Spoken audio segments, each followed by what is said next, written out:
Have you ever wished you could drift off to sleep while listening to the whispers of gods and heroes from long ago? Imagine a world where stories move slowly, voices are soft, and the passage of time is calm and steady. Tonight, we will explore ancient Greek myths, not for adventure, not for excitement, but to gently guide your mind into rest. Hello, and welcome to my YouTube channel. Tonight, we will slowly wander through the world of Greek mythology, telling stories that soothe rather than thrill. Each tale has been selected to relax your mind, help your thoughts slow, and ease you into sleep. Let your breathing become steady, your muscles loosen, and your mind float along the gentle currents of these ancient stories. The world of Greek myths begins not with battles or dramatic clashes, but with the quiet unfolding of the universe. Before there were gods, before there was sky or sea, there was chaos. Not chaos as we understand it today, but a vast, silent emptiness, a blank canvas from which all things would eventually emerge. From chaos came Gaia, the earth itself, rising patiently into existence. She was solid and calm, a foundation upon which everything else would rest. Not long after, Uranus, the sky, stretched above her, vast and unchanging. From their union came the Titans, ancient beings who were embodiments of the natural world, forces that moved slowly, steadily, and inevitably. Among the Titans was Cronus, the god of time. Cronus was patient, yet he lived with quiet worry. A prophecy whispered that one of his children would one day overthrow him. In response, he swallowed each child at birth, hiding them within himself. Life continued, but it moved with a certain heaviness, as if the world itself was waiting. Rhea, Cronus' wife, chose a path of careful resistance. When Zeus, her youngest, was born, she hid him away on the island of Crete. There, he was raised in secrecy, nourished by goats, and lulled to sleep by the wind through olive groves. Time passed slowly, as it always does, and eventually Zeus returned to fulfill the inevitable prophecy. Cronus was overthrown, not through chaos or fury, but through the quiet unfolding of destiny. Zeus became the king of gods, ruling from Mount Olympus. But Olympus was not always thunder and lightning. It was a place of observation and reflection, where gods moved with purpose, yet rarely rushed. Hera, goddess of marriage, watched humanity with steady care. Athena, born from thought itself, valued wisdom and contemplation over haste. Apollo observed the sun rise and set each day, marking time gently. Artemis wandered forests silently, guarding the wilderness without disturbing it. Even the minor gods moved quietly. Hestia tended the hearths, bringing warmth and comfort without drama. The Muses inspired art and memory softly, so that stories could flow from one generation to the next. The Greeks understood that not every story needed excitement, some existed simply to bring order and calm to the world. Mortals, too, lived within this measured rhythm.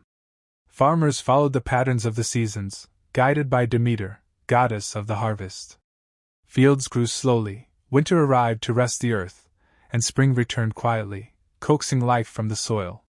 The natural world moved in cycles, and myths were the way to explain and honor those rhythms. Even heroes practiced patience. Bellerophon, who tamed the winged horse Pegasus, did so not with reckless daring, but with careful attention and gentle persistence. Theseus navigated the labyrinth with thoughtfulness, not haste. Odysseus drifted at sea, often waiting in silence, listening to the ocean and reflecting. The myths themselves offered lessons in patience and stillness.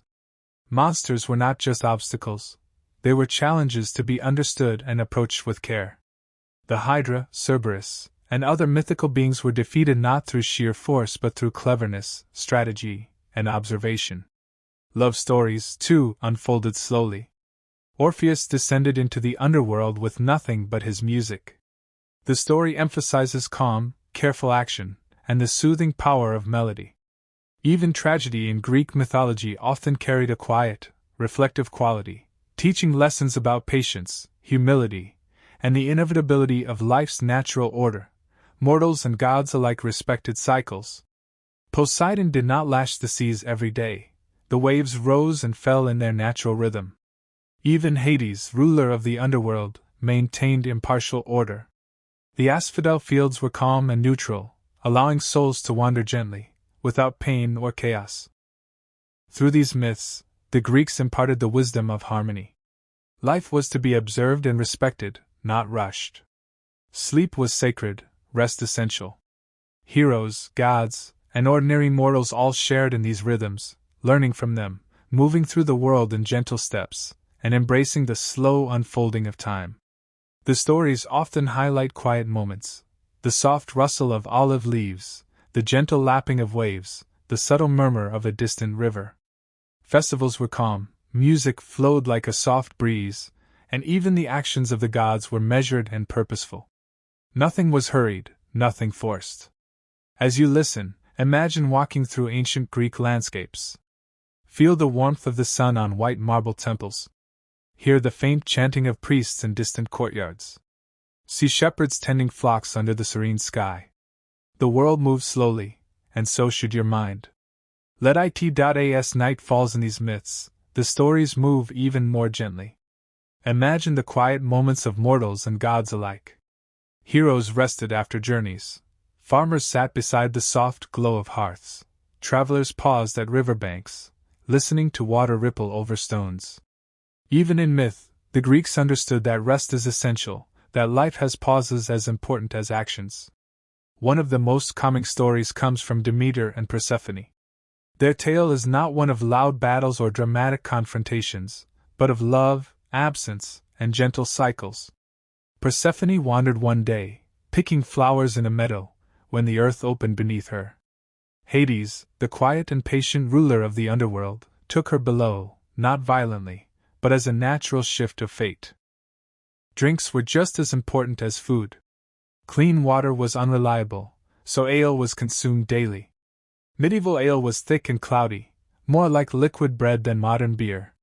It provided calories and warmth. Even children drank weak ale.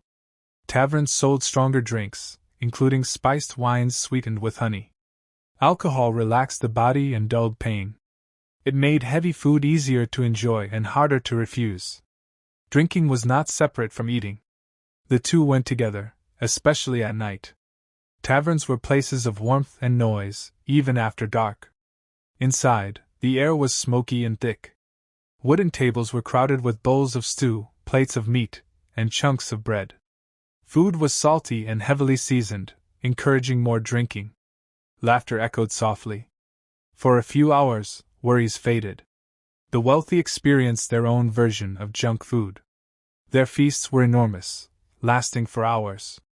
Rich sauces thick with butter and cream covered meats. Pastries were elaborate and heavy. Sweet and savory flavors mixed together in overwhelming ways. Overeating was common, and discomfort followed. Still, indulgence continued. Food was pleasure and power combined. Doctors warned against rich food. Medieval medicine believed greasy meals created bad humors in the body. But advice rarely changed habits. Comfort mattered more than theory. In a world full of uncertainty, pleasure was valuable. Food safety was poor. Illness from spoiled food was common, though poorly understood. People blamed bad air or divine punishment. Despite this, street food culture grew. Cities expanded. Work intensified. Quick meals became necessary. As night deepens, the medieval town grows quieter. Vendors pack away baskets. Fires burn low. Tavern doors close one by one. Stomachs are full. Bodies feel heavy. Sleep comes more easily when hunger is gone. And in that quiet, with the warmth of food still present, the medieval world rests. The story does not end here. It simply slows, and then continues.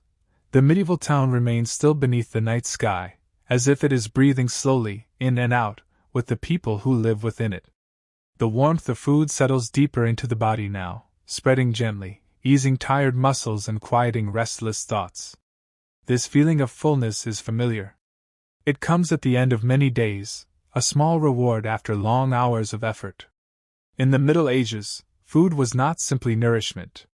It was reassurance. It reminded people that they had survived another day. That they were safe, at least for the moment. Junk food, in its medieval form, played a quiet but important role in this feeling.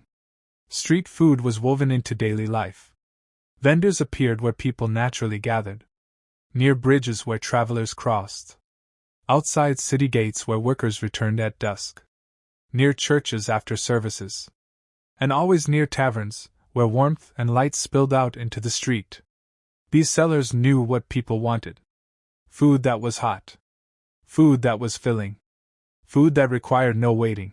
Many medieval people did not cook every evening. Fires took time to build. Fuel was precious. After a full day of labor, it was easier to buy food already prepared. This habit slowly shaped a culture of convenience, one that feels surprisingly familiar even now. Pies continued to dominate this world of easy meals. Some pies were small, meant for one person. Others were large, cut into portions.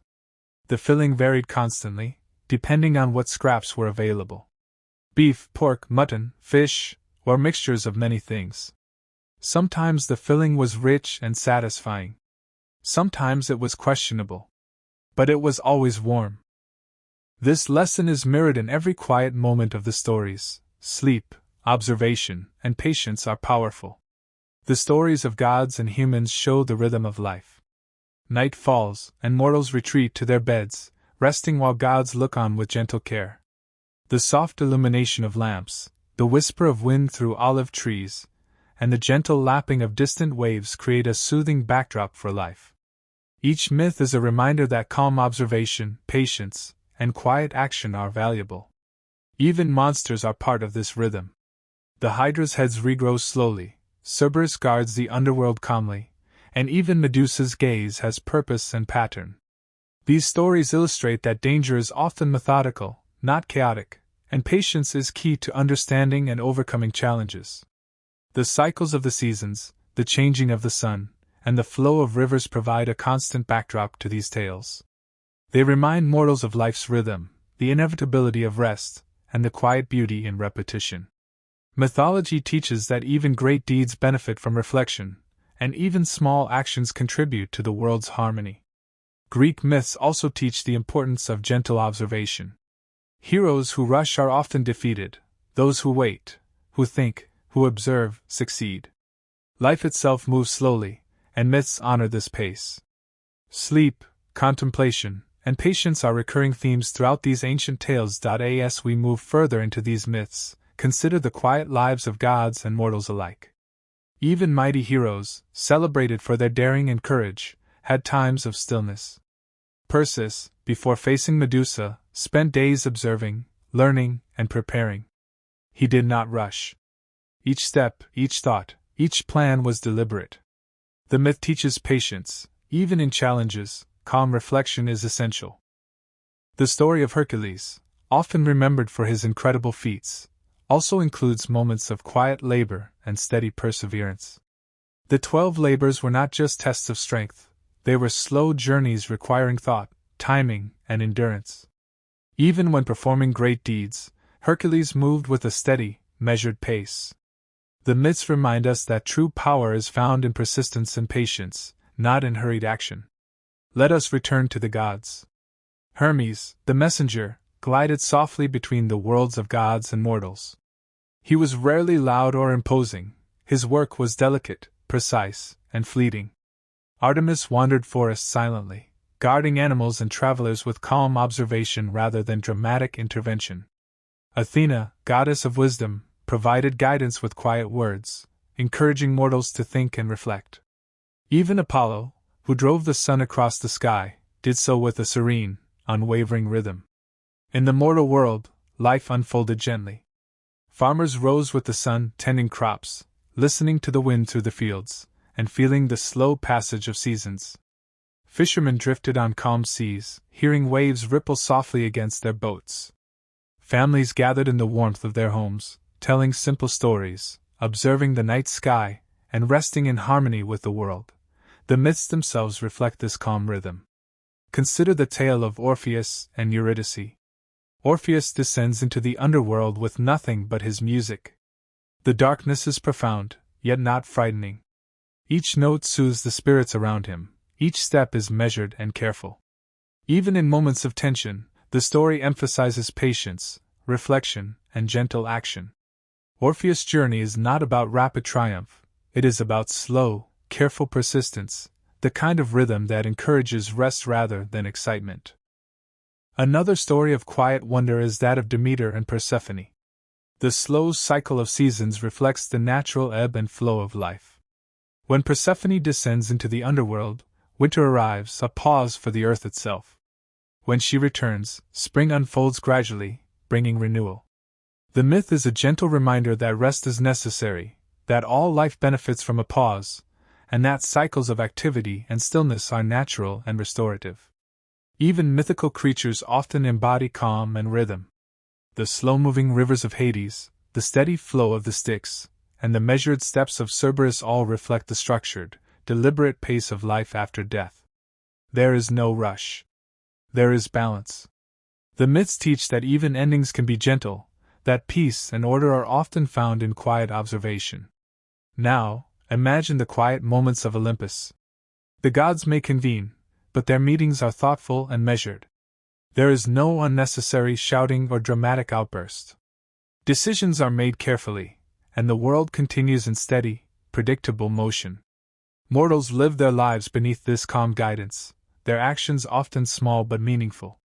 The myths suggest that every quiet choice, every measured step, contributes to the harmony of life. The landscapes themselves are serene.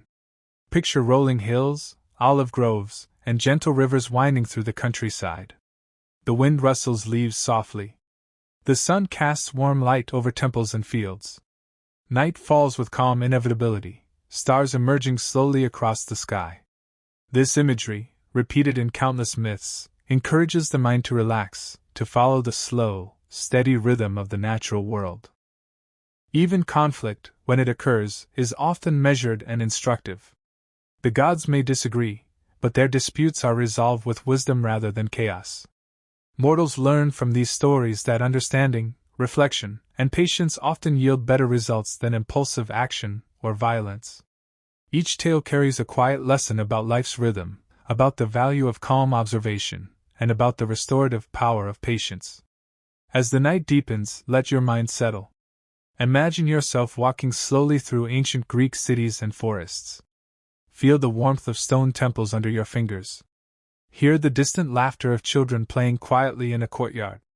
Sense the gentle movement of the wind through the trees, carrying the faint aroma of olive and wildflowers. Let your thoughts drift in time with these images. The myths themselves offer a final, gentle lesson. Time moves inevitably, but it need not be hurried. Sleep, rest, reflection, and calm observation are all part of the natural order. Heroes, gods, and mortals alike depend on this rhythm to maintain balance in their lives. The stories remind us that even when events are dramatic or challenging, there is always space for patience, for quiet reflection, and for the gentle passage of time. As your eyes grow heavier, let the soft whispers of Hypnos guide you. His presence is invisible but felt, moving across the lands of mortals and gods alike. Every breath you take is slow and steady. Every heartbeat echoes the rhythm of the myths we have explored. Allow the lessons of patience, calm, and quiet strength to fill your mind. And now, as the world of Greek myths fades softly into dreams, remember that sleep is a gift, just as the stories themselves are a gift. Let yourself rest, knowing that the gods, the heroes, and the creatures of myth move in their gentle rhythms, and that you, too, can find peace in the quiet unfolding of time. The world of Greek myths begins not with battles, but with the quiet unfolding of the universe. Before the gods had names, before the sky had a ruler, there was chaos, a vast emptiness, silent, infinite. From this calm nothingness emerged Gaia, the earth, steady and patient. She rose without hurry, like a stone slowly warmed by the sun, solid and unyielding. Gaia gave birth to Uranus, the sky, who stretched above her like a soft, blue blanket. From their union came the Titans, ancient beings who embodied the forces of nature. They moved slowly and steadily, representing rivers, mountains, and the inexorable flow of time. Among them was Cronus, the god of time, who ruled patiently but feared the prophecy that one day his child would overthrow him. Cronus swallowed each of his children at birth. Life continued, but with a subtle heaviness, a slow tension in the natural order. Rhea, his wife, chose quiet resistance. When Zeus, her youngest, was born, she hid him on the island of Crete, where he was nurtured by goats and soothed by the soft winds through olive trees. Time passed gently, and eventually Zeus returned, fulfilling the prophecy not through chaos, but through inevitability. Zeus became king of the gods, ruling from Mount Olympus. Yet Olympus was not always thunder and lightning. It was a place of reflection, observation, and deliberate thought. Hera, goddess of marriage, watched humanity calmly. Athena, born from thought itself, guided with wisdom rather than force. Apollo moved the sun across the sky with steady rhythm. Artemis wandered forests silently, protecting animals and travelers with gentle observation. Minor gods contributed to this calm balance. Hestia tended hearths quietly, bringing warmth and comfort. The Muses inspired memory, art, and music, ensuring stories could flow gently from one generation to the next. Even Hermes, the messenger, moved quickly but silently, delivering words and ideas without creating chaos. Mortals lived in harmony with these rhythms. Farmers followed the seasons under Demeter's guidance. Crops grew slowly, winter arrived as a pause for the earth, and spring unfolded gently, coaxing life back into the fields. Shepherds guided flocks along quiet rivers. Fishermen drifted on calm seas, their boats rocking with the steady pulse of the waves. Every action was measured, deliberate, and connected to the natural cycles around them. Even the heroes practiced patience. Bellerophon tamed Pegasus through careful understanding, not reckless daring. Theseus navigated the labyrinth with observation, listening for echoes and moving step by step. Odysseus spent long periods at sea drifting with the current, reflecting and observing. Greek myths teach that patience and thoughtfulness are often more powerful than hasty action. Love stories, too, move slowly. Orpheus descended into the underworld with only his music, guiding shadows with gentle melody. Persephone's cycle between the underworld and the earth created winter and spring, teaching that rest and renewal are natural and necessary. The myths show that calm, measured actions are often more meaningful than grand gestures. Even monsters follow natural rhythms. The Hydra's heads grow back slowly. Cerberus guards the underworld methodically. Medusa waits alone, patient, in her isolation. Challenges in the myths are rarely chaotic. They follow patterns that can be understood and navigated with care. Imagine Olympus at twilight. Gods gather, but there is no shouting. Decisions are made deliberately, with reflection. Mortals live beneath their watchful eyes, learning from both the quiet guidance and the gentle examples of divine patience. The natural world mirrors these lessons. Poseidon's waves rise and fall rhythmically, rivers move steadily, forests breathe with a calm, constant life. Mortals lived in harmony with these rhythms. Farmers followed the seasons under Demeter's guidance. Crops grew slowly, winter arrived as a pause for the earth, and spring unfolded gently, coaxing life back into the fields. Shepherds guided flocks along quiet rivers. Fishermen drifted on calm seas, their boats rocking with the steady pulse of the waves. Every action was measured, deliberate, and connected to the natural cycles around them. Even the heroes practiced patience. Bellerophon tamed Pegasus through careful understanding, not reckless daring. Theseus navigated the labyrinth with observation, listening for echoes and moving step by step. Odysseus spent long periods at sea drifting with the current, reflecting and observing. Greek myths teach that patience and thoughtfulness are often more powerful than hasty action. Love stories, too, move slowly. Orpheus descended into the underworld with only his music, guiding shadows with gentle melody. Persephone's cycle between the underworld and the earth created winter and spring, teaching that rest and renewal are natural and necessary. The myths show that calm, measured actions are often more meaningful than grand gestures. Even monsters follow natural rhythms. The Hydra's heads grow back slowly. Cerberus guards the underworld methodically. Medusa waits alone, patient, in her isolation. Challenges in the myths are rarely chaotic. They follow patterns that can be understood and navigated with care. Imagine Olympus at twilight. Gods gather, but there is no shouting. Decisions are made deliberately, with reflection. Mortals live beneath their watchful eyes, learning from both the quiet guidance and the gentle examples of divine patience. The natural world mirrors these lessons. Poseidon's waves rise and fall rhythmically, rivers move steadily, forests breathe with a calm, constant life. Now picture a quiet morning in ancient Greece. Sunlight warms white marble temples. Wind rustles olive leaves. Distant rivers murmur across stones. Birds rise and call softly. Priests light lamps and chant slowly, marking time with gentle ceremony.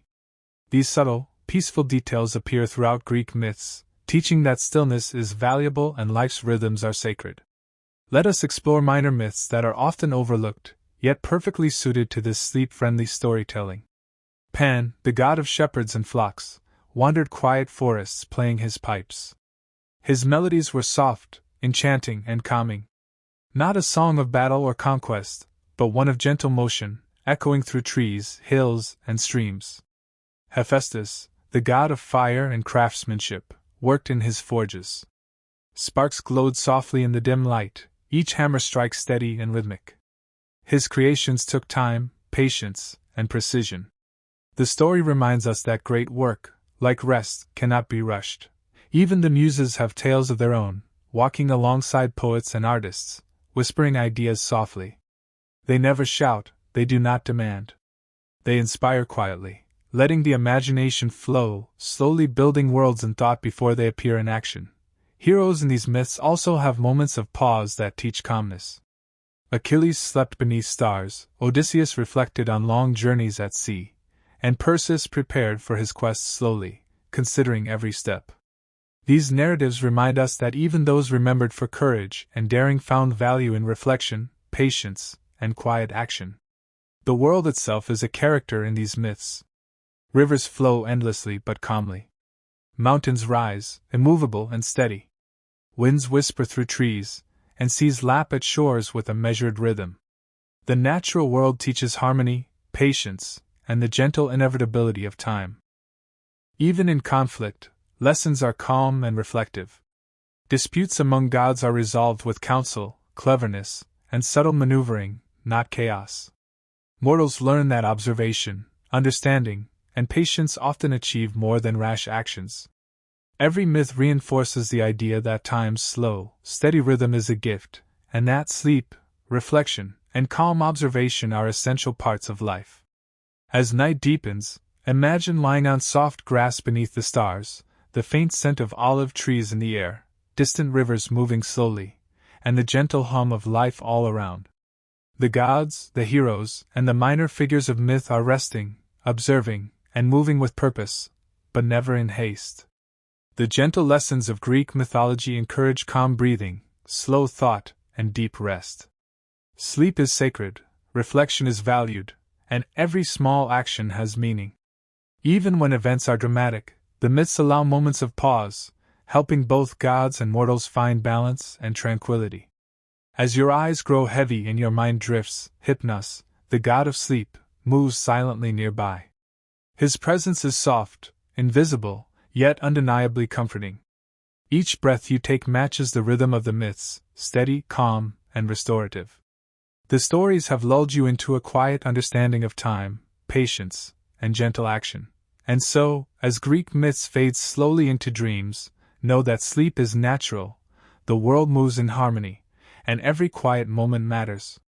Let yourself rest now, carried gently by the slow, steady pulse of the ancient stories. The stars above, the wind in the trees, and the flowing rivers all remind you of the calm rhythm of life. Tonight, Greek myths are not meant to excite, they are meant to soothe.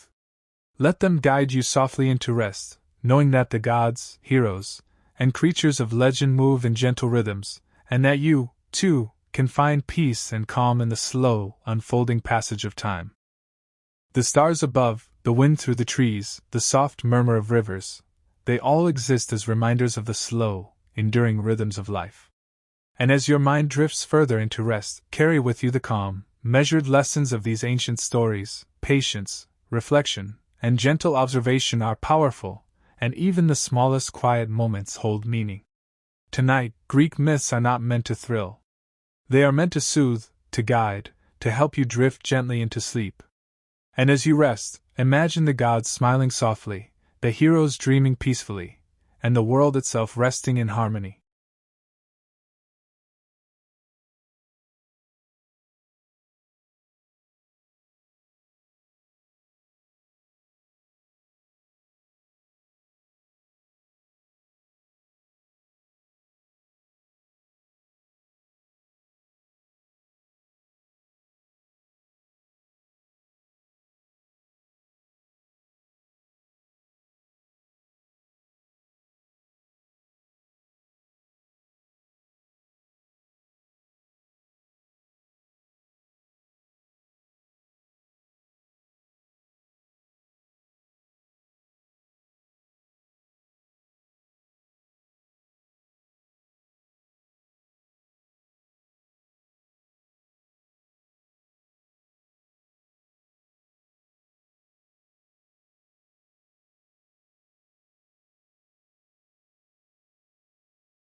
Instead, they were blamed on age, stress, or personality. The drug, once again, escaped suspicion. Among the working class, drug dependence looked different. Without stable access to doctors or controlled environments, addiction revealed itself more quickly. Opium was sometimes used to dull hunger or physical pain from labor. It provided brief relief but worsened long-term suffering. When dependence formed, the consequences were immediate. Missed work, declining health, visible poverty. These cases attracted public attention. Newspapers reported on opium fiends and degenerate behavior. Addiction became associated with moral failure and social decay. What was rarely acknowledged was that the same substances were being consumed daily in respectable homes. The difference was privacy. Opium dens became the focus of Victorian fear. Often located in areas like Limehouse, these establishments were associated with Chinese immigrant communities. Though their actual numbers were small, their cultural impact was enormous. Newspapers sensationalized them.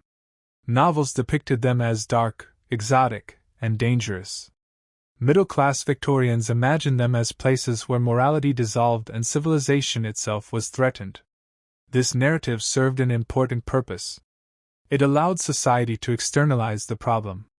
Drug use was framed as something foreign, criminal, and corrupting, not something rooted in respectable medicine and British industry. The opium den became a symbol, distracting attention from the chemist shop on the high street. As drug use expanded, so did tragedy. Children accidentally overdosed on soothing syrups. Infants failed to wake. Toddlers drank from unlabeled bottles. These deaths were often recorded as natural causes. Grieving parents rarely questioned medicine. Doctors rarely admitted error. Chemists continued selling the same products. Each incident was treated as isolated. The pattern went unnoticed. Not all physicians were blind. By the late Victorian era, some doctors began to notice troubling trends. Patients who could not reduce doses. Women who seemed emotionally absent. Men who cycled between stimulation and collapse. Medical journals began publishing cautious observations. Words like habit forming appeared. Dependence was acknowledged, though still poorly understood. Resistance was strong. To admit that widely prescribed medicines were harmful threatened the credibility of the entire profession. It also threatened profit. Change, when it came, would come slowly. By this stage, Victorian London was no longer merely using drugs. It was shaped by them. Entire social rhythms had adjusted. Sleep patterns, emotional expectations, productivity standards, coping mechanisms. Drugs allowed the city to function at a pace that might otherwise have been unbearable. The cost was subtle but profound. Dependence spread quietly. Awareness lagged behind reality. London had not yet reached crisis. But it was close.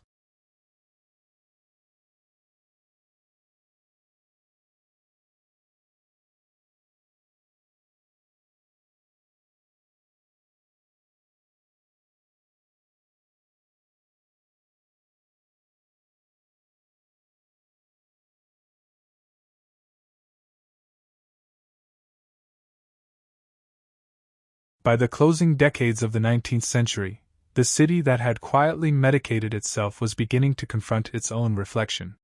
The substances that once promised calm, relief, and comfort had begun to reveal their costs.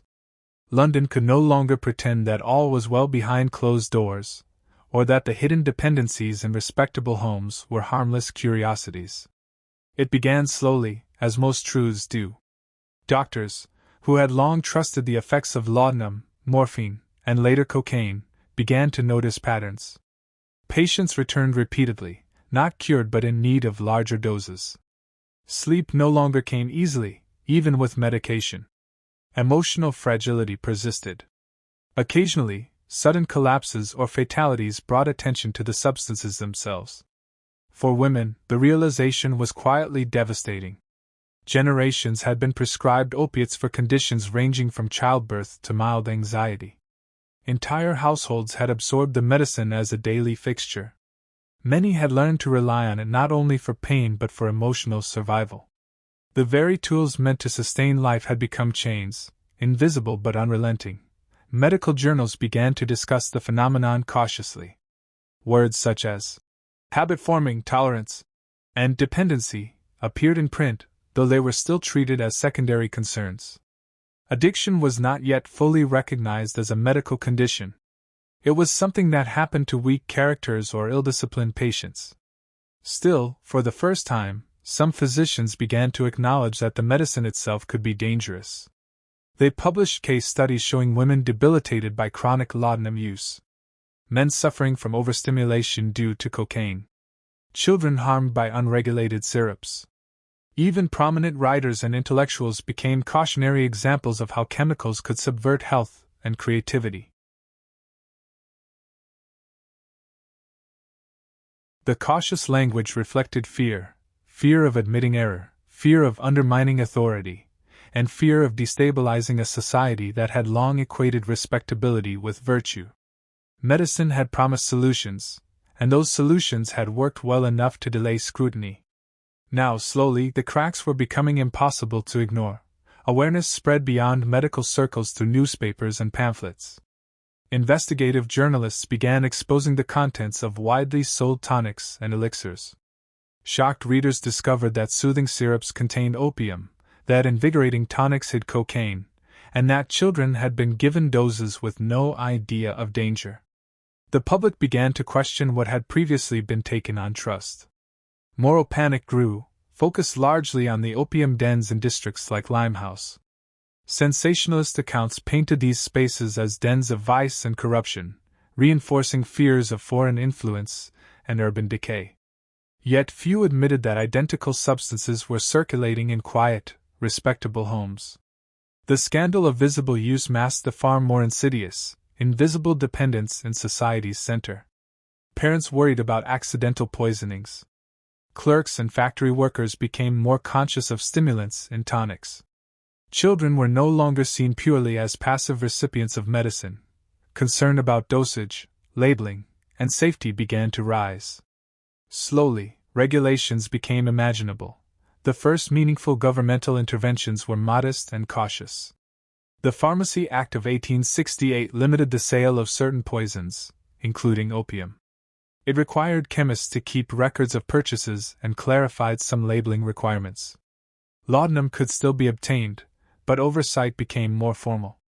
These laws marked the beginning of a public acknowledgement that medical substances could be dangerous if misused.